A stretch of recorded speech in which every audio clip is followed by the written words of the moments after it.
श्री रामलीला मंडल टिमरनी 230 वर्षों से सतत रूप से श्री शंकर मंदिर प्रांगण में रामलीला संचालित है। ये हरदा जिले के लिए बड़ा सौभाग्य का विषय है कि भारतवर्ष में प्राचीनतम रामलीलाओं में टिमरनी की रामलीला का दूसरा स्थान है। इस वर्ष जारी वर्ष 2023 से आगामी वर्ष 2024 तक रामलीला का आयोजन शंकर मंदिर परिसर टिमरनी में किया जा रहा है। रामलीला का सबसे महत्वपूर्ण पात्र भगवान श्री राम हैं और जो भगवान श्री राम का चरित्र बखूबी बचपन से निर्वहन कर रहे हैं, उन्हीं से हम चर्चा करने जा रहे हैं। कैसा महसूस करते हैं चरित्र का जब निर्वहन करते हैं? बताइए, हमारे दर्शकों को बताइए, क्या शुभ नाम आप लिखते हैं? मेरा नाम रितेश माहुले है और मैं टिमरनी का मूल निवासी हूँ। मेरे दादाजी स्वर्गीय डालचंद जी मिस्त्री ने इस रामलीला में काफ़ी महत्वपूर्ण कार्य किया है। एक रामलीला उन्होंने मतलब एक आधार थे वो, और मेरे दादाजी के बाद मेरे पिताजी ने उनका विशेष सहयोग रहता था, और मेरे पिताजी के बाद अब मैं रामलीला से जुड़ा हुआ हूँ बचपन से। मेरे जैसे जैसे मेरी उम्र बढ़ी है वैसे वैसे मैंने रामलीला को देखा है, और आज रामपात्र का अभिनय मैं करता हूँ, और विगत 8 वर्षों से अभी लगातार रामपात्र में कर रहा हूँ। इससे पहले भी मैं टिमरनी में हमारा रावण दहन होता है दशहरा मैदान पे, तो वहाँ पे विगत 17 सालों से राम का चरित्र में निभाता हुआ आ रहा हूँ। तो राम बनने की प्रेरणा मुझे बचपन से ही बहुत ज़्यादा थी। मैंने कोई विशेष कोई ऐसा मेरा रुचि नहीं थी। बचपन में हम लोग सिर्फ रामलीला को देख देख के ही बड़े हुए हैं। तो और हम लोग यहाँ बहुत छोटे छोटे थे, तो हमारे दादाजी का विशेष सहयोग रहता था हमको कि तुम कुछ करो, लेकिन हम लोग क्या है पढ़ाई में इतने व्यस्त रहते थे कि हम लोग कर नहीं पाते थे उस चीज़ों को। सिर्फ महसूस करते थे, हमारी इच्छा होती थी करने की, लेकिन हमने इतना बड़ा कभी कर नहीं पाया, याद नहीं होता था। तो क्या है इसमें विशेष में छुपाइयाँ रहती हैं, क्योंकि मेरी कॉपी रामपात्र की है और कम से कम उसमें 750 छुपाई हैं, और गाने हैं कम से कम 17-18 गाने के लगभग रहते हैं उसमें। राधे श्याम, बहर तवील, सवैया, बहुत से सारी चीज़ें, चौबोला, बहुत सारी चीज़ें रहती हैं, और इतना सब याद करना एक बहुत कठिन कार्य होता है। तो मैंने उसको शुरुआत लिया, और एक हमारी रामलीला विगत 10 वर्षों से बंद हो गई थी पहले। तो हमारे बोरसे जी हैं, हमारे जहाँ शिशु मंदिर में पढ़ाता था पहले, तो उनके प्रयास से, और उन्होंने मेरे से ये बोला कि भाई अपने को रामलीला चालू करना है, लेकिन रामलीला चालू करने के लिए सबसे पहला पात्र अपने को राम पात्र की आवश्यकता बहुत जरूरी है, क्योंकि राम पात्र एक ऐसा पात्र है जो पूरे पहले दिन से लेकर पूरे आखिरी दिन तक उसका अभिनय रहता है, और सबसे बड़ा पात्र भी कहलाता है, क्योंकि छुपाइयाँ सबसे ज़्यादा उसी पात्र में है। तो मैंने भैया की बातों को समझा। मैंने कहा भैया काम करते हैं, राम पात्र की जवाबदारी आप मेरे पे सौंप दीजिए, मैं करूँगा या किसी से करवाऊँगा। लेकिन मैंने काफ़ी कोशिश करी, कोई तैयार नहीं हो पाया उस समय। तो मैंने ही अपने व्यस्त समय से निकालते हुए कम से कम 450-500 छुपाइयाँ उस समय मैंने याद करी, और आज मेरे पास ये स्थिति है कि मेरे को रामलीला 8 साल हो गए हैं, और अभी प्राय पूरी छुपाइयाँ कंठ से याद हैं। आप रामायण की कोई सी भी छुपाई मेरे सामने बोल दोगे तो मैं उसका अर्थ आराम से कर दूँगा। ये सब रामलीला की ही देन है मेरे पास आज, कि मैं इतनी सारी छुपाइयाँ आज याद कर पाया हूँ। जब आप रामलीला का चरित्र मंच पर निर्वहन करते हैं, उस समय आपके अंतर्मन में क्या अनुभूति होती है? देखिए, राम का चरित्र वास्तव में देखा जाए तो एक बहुत सरल चरित्र है, ना गुस्सा आता है उनको। अरे मैंने अभी 8 सालों में एक चीज़ अनुभव करी है कि मैं जब मंच पे जाता हूँ तो एक प्रकार से मुझे मेरे अंदर एक राम ही दिखता है मेरे को, बस और कुछ नहीं दिखता है। मैं सिर्फ उस पात्र में डूबना चाहता हूँ कि जिस प्रकार राम का एक वास्तविक चरित्र होगा, क्योंकि अपन ने सिर्फ कल्पना कर रहे हैं, अभी अपने राम को देखा नहीं है, लेकिन हम लोग जब चौपाइयों के अर्थ बोलते हैं और जब उनका चरित्र निर्वहन करते हैं तो हमको ऐसा महसूस होता है कि वाकई में राम इसी प्रकार होंगे जिस प्रकार हम उनका अभिनय कर रहे हैं। एक अपने आप में फीलिंग हमको आराम से आ जाती है, क्योंकि वो कभी कभी हम पात्र में इतने ज़्यादा लीन हो जाते हैं कि वहाँ पे मंच पे हमारे आंसू भी आ जाते हैं, रो भी देते हैं हम, कभी कभी हमको बोल के भी नहीं बनता है। लेकिन ऐसी कोई समस्या हमारे सामने कभी आई नहीं है, लेकिन हम अभिनय में इतने ज़्यादा लीन हो जाते हैं कि हमको खुद को ही पता नहीं चलता है कि मैं कौन हूँ। मैं अपने आप को रितेश महोदय नहीं समझता, मैं मंच पर सिर्फ यही समझता हूँ कि मैं राम हूँ बस, और राम को ही समझकर मैं अपना अभिनय पूरा करने की कोशिश करता हूँ और वही दर्शकों को बहुत पसंद आता है। भविष्य में यही चरित्र का निर्वहन करते रहेंगे या अंतर्मन में कोई चरित्र परिवर्तन की भावना भी रखते हैं? अभी तो देखिए, जब तक अभी रामलीला मंडल यदि जब तक अभी चाहेगा जब तक कोई नया पात्र तैयार नहीं हो रहे हैं, जब तक तो मैं कर ही रहा हूँ। और आगे यदि कोई अच्छा पात्र हमको मिल जाएगा राम के लायक तो हम जरूर उसको हम तैयार करेंगे, क्योंकि भविष्य में देखो एक उम्र एक पड़ाव होता है, और अभी मैं जिस उम्र में हूँ अभी मैं 2-3-4 साल और कर सकता हूँ, इससे ज़्यादा फिर एक नए पात्र की ज़रूरत हमको पड़ेगी वास्तव में। बाकी मैं रामलीला मंडल को कभी छोड़ूंगा नहीं, क्योंकि मैं यदि मान लो रामलीला मंडल से बचपन से जुड़ा हूँ तो मेरी समझ लो ये मरते दम तक मैं रामलीला से ही जुड़ा रहूँगा। मैं पात्र कर रहा हूँ जब तक करूँगा, और जब भी मैं इस रामलीला में राम पात्र छोड़ूंगा तो राम का यदि इसके अलावा बहुत से कार्य ऐसे होते हैं, जैसे मंच व्यवस्था है, अलग अलग कार्यक्रम है, मंच रामलीला को और आगे हम किस प्रकार ले जा सकते हैं, इस विषय में हम उसको जरूर आगे बढ़ाएंगे, क्योंकि रामलीला हमारी बहुत धरोहर रही है। इस धरोहर को हम बंद नहीं करेंगे कभी, ये हमारा संकल्प है। और हम अच्छे लोगों को इसमें जोड़ेंगे कि कम से कम हमारी इतनी प्राचीन परंपरा को इसी प्रकार हम उसको आगे बढ़ाते रहें। क्या कहना चाहेंगे नई उम्र के जो धर्मावलंबी हैं, जो शिक्षा ग्रहण कर रहे हैं, उन लोगों के लिए रामचरितमानस आपकी दृष्टि में क्या संदेश देता है? मेरे हिसाब से रामचरितमानस एक ऐसा ग्रंथ है, वाकई में देखा जाए कि हमारी जितनी भी समस्या हैं जीवन में, हमारी जितनी उलझने हैं, समस्या हैं, यदि उन समस्याओं का यदि निराकरण कहीं पे यदि हमको लेना है तो पूरा निराकरण हमको रामचरितमानस के अंदर ही मिलेगा। उसके अंदर वाकई में एक पिता है, एक माता है, एक भाई है, एक बहन का चरित्र भी उसके अंदर है, एक पत्नी का चरित्र है, एक सभी प्रकार की चीज़ें हमको रामायण के अंदर मिल जाती हैं। आज परिवार में आप देखो इतनी बड़ी बड़ी समस्याएं होती हैं जिससे परिवार टूट जाते हैं, परिवार एक नहीं हो पाते हैं। क्योंकि रामचरितमानस को यदि हम वाकई में यदि उसके अंदर यदि देखेंगे तो उसमें परिवार हमारा किस प्रकार बड़ी बड़ी समस्याओं को भी हम उसके अंदर यदि देखा जाए तो उसका निराकरण हम आराम से निकाल सकते हैं। तो यही है कि रामचरितमानस को हर घर में नित्य उसका पाठ हमको करना होगा, क्योंकि यदि हम घर में यदि नित्य उसका पाठ करते हैं तो वाकई में आपको रामचरितमानस से बहुत कुछ सीखने को मिल सकता है। रामचरितमानस में जो आपको सबसे अधिक प्रिय है वो कथन जो है, वो दोहा है या चौपाई है, वो आप दर्शकों को सुना दें। रामचरितमानस में देखो वैसे तो सभी चौपाइयाँ मुझे बहुत अच्छी लगती हैं, लेकिन सबसे पहले जो रामचरितमानस में दशरथ जी ने जिस समय अपने पुत्रों को विश्वामित्र जी को सौंपा था, उस समय जो वाकई में जो चौपाइयाँ आती हैं बहुत मार्मिक चौपाइयाँ हैं, क्योंकि दशरथ जी अपने इतने कठिन परिश्रम से उन पुत्रों को अंदर पाया था, और जब वो अपने पुत्रों को सौंपते हैं तो उस समय उन्होंने दशरथ जी ने बोला है कि हे नाथ, ये राम लक्ष्मण मेरी दो आँखें हैं और मैं इनके बगैर नहीं रह सकता।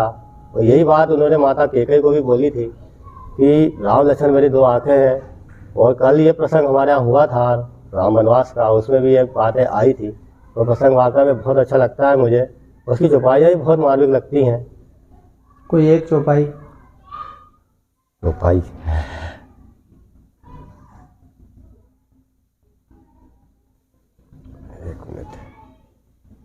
रामचरितमानस में एक चौपाई आई है, रघुकुल रीत सरा चली आई, प्राण जाए पर बचन न जाई। दशरथ जी ने माता कैकेयी से यही बात कहा है कि हम रघुवंशियों में एक प्रथा चली आ रही है कि हम अपने प्राण दे देंगे लेकिन वचन से कभी विमुख नहीं होंगे। और उन्हीं वचनों के कारण ही राम को वन जाना पड़ा। दशरथ जी ने वनवास नहीं दिया है, राम ने अपने पिता की आज्ञा का पालन किया है। दशरथ जी ने यह नहीं बोला राम से कि तुम वन जाओ। वन जाने की बात किसने कही है? माता ने कही है। दशरथ जी ने अपने मुंह से कभी नहीं कहा राम को कि तुम वन जाओ, लेकिन राम अपने चरित्र में इतने वो थे कि उन्होंने अपने पिताजी की उसी भावना को अपनी उनकी आज्ञा मान लिया। उसी आज्ञा का पालन करने के लिए राम वन को गए थे। तो आपने देखा कि श्री रामलीला मंडल टिमरनी में जो मुख्य किरदार हैं भगवान श्री राम, उनका किरदार निभाने वाले रितेश माहुले हमारे साथ अभी रूबरू है। आप देख रहे हैं अग्निचक्र लाइव न्यूज़। पुरुषोत्तम कलम के साथ महमूद चिश्ती की ग्राउंड ज़ीरो से रिपोर्ट टिमरनी। टिमरनी का एक पात्र है माता सीता, जो इस पात्र को मंच पर बखूबी निभाते हैं। उन्हीं पात्र से हम चर्चा करने जा रहे हैं। क्या नाम है, कब से ये पात्र जो है उसका निर्वहन सतत रूप से करते आ रहे हैं? जी, मेरा नाम तुषार वर्मा है। मैं टिमरनी में निवास करता हूँ। मैं सीता पाठ विगत 3 वर्षों से करता आ रहा हूँ। इससे पहले मैं सुमित्रा जी का पाठ करता था। अच्छा लगता है।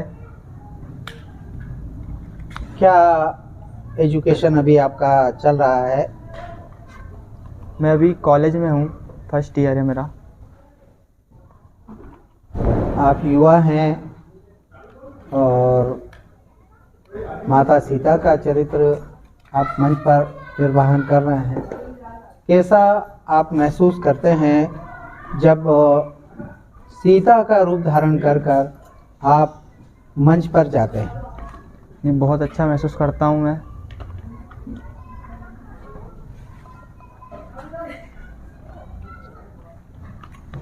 आगे भी भविष्य में क्या यही पात्र का निर्वहन करना है रामलीला में, या कोई चरित्र परिवर्तन करना है?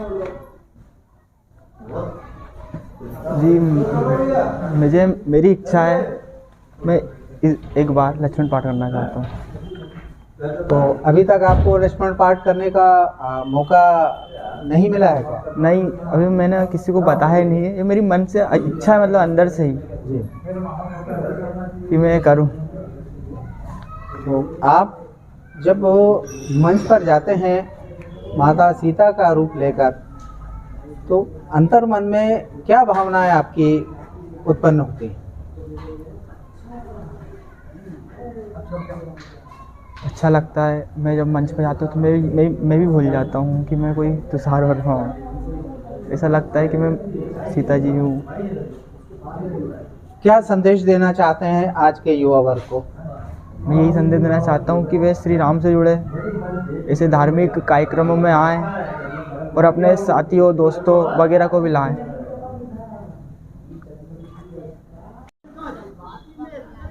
रामचरितमानस में भगवान मर्यादा पुरुषोत्तम श्री राम के बाद में प्रमुख किरदार आता है भरत का। एक ऐसा भाई जो भाई के लिए जीता है और भाई के विक्षोभ में जब भाई को माता पिता का आदेश 14 वर्ष के वनवास के लिए होता है और इस भाई को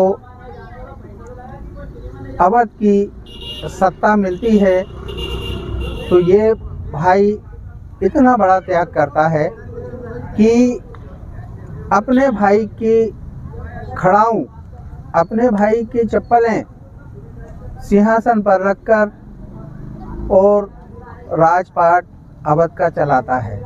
उसी किरदार से चर्चा करने हम जा रहे हैं श्री रामलीला मंडल शंकर मंदिर प्रांगण टिमरनी से। बताएं आप क्या नाम है और कब से ये किरदार आप निभा रहे हैं? मेरा नाम शिवम कुशवाहा है। ये किरदार मैं पिछले 8 वर्षों से निभाते आ रहा हूँ और आज के दिन भी जो किरदार निभा रहा हूँ भरत का ही निभाऊंगा। आज भरत भेंट की लीला दिखाई जाएगी जिसमें प्रभु श्री रामचंद्र जी और भरत का जो प्रेम होता है एक अत्यधिक अलग ही प्रेम है। जैसे कि प्रभु श्री राम जी वनवास को जाते हैं तो वनवास को जाते समय जो कठिनाइयों का सामना उनको करना पड़ता है रहता है और बड़े ही दुख की बात रहती है। एक माँ अपने पुत्र को 14 वर्ष का वनवास दिलाती है, मगर इसके पीछे भी एक राज है। अगर मंथरा नहीं होती तो राम जी को वनवास नहीं होता। राम जी को वनवास हुआ तो सिर्फ मथुरा के कारण हुआ। मंथरा जो थी सिर्फ कैकेयी के कान फूस करने के अलावा कुछ नहीं करती थी। उसी ने जो वनवास कराया है राम जी का, मथुरा के कारण ही कहा जाए तो मथुरा के कारण ही हुआ है वनवास। इसमें कैकेयी माता का दोष नहीं था, मगर समझा जाए तो कैकेयी माता भी को भी बोलना गया उसी में। फिर एक भाई का जो निभाने का तरीका रहता है भाईचारा, तो जिसमें भैया राम ने भरत को समझाया भी है कि यार तुम माता को ऐसा क्यों बोल रहे हो, कैसे बोल रहे हो। उनकी आज्ञा का पालन करना मेरा धर्म था। और इसी बीच आप देखो तो जिस तरीके से भगवान राम वन को जाते हैं उसी तरह से अब भरत भी अपना जीवन उसी तरह जीता है। वो घास के बिछौनों पे सोते हैं तो ये भी घास के बिछौनों पे सोते हैं। जिस तरह भगवान राम मिट्टी के ऊपर सोते हैं धरती के ऊपर, उसी प्रकार वो भरत जी अपने जो जीवन यापन करते हैं उस टाइम पे। तो भरत जी हमेशा राम जी से नीचे ही रहते हैं, कभी ऊपर आने की कोशिश नहीं करते हैं। तो उन्होंने एक गड्ढा खुदा, वो गड्ढे के नीचे सोते थे हमेशा ही। सोने में भी देख लो आप, हर चीज़ में देख लो, उनके जो छाले थे भरत जी के पाँव के, जब पाँव के छाले इस प्रकार दिख रहे थे जैसे कि अपन कमल के ऊपर पत्ती पे जो पानी होता है जो मोतियों के समान दिखती है, उस प्रकार भगवान भरत जी के पाँव के छाले नजर आ रहे थे। तो देखा जाए तो दोनों भाइयों का प्रेम एक अटूटी रिश्ता अलग ही है। और वो लीला में आज हम आपको अभिनय करके दिखाएंगे और इससे हम जनता को एक नई सीख देंगे। कुछ सीखने को मिलता है, छोटे बच्चों को सीखने को मिलता है कि भाईचारा कैसा निभाया जाए, भाइयों के प्रति प्रेम कैसा रहेगा, पारिवारिक प्रेम कैसा रहेगा, माँओं के साथ कैसा व्यवहार किया जाए। जिस तरीके से लक्ष्मण क्रोधित हुआ था जब भरत जी चित्रकूट के समीप पहुंचने वाले थे, उस टाइम पे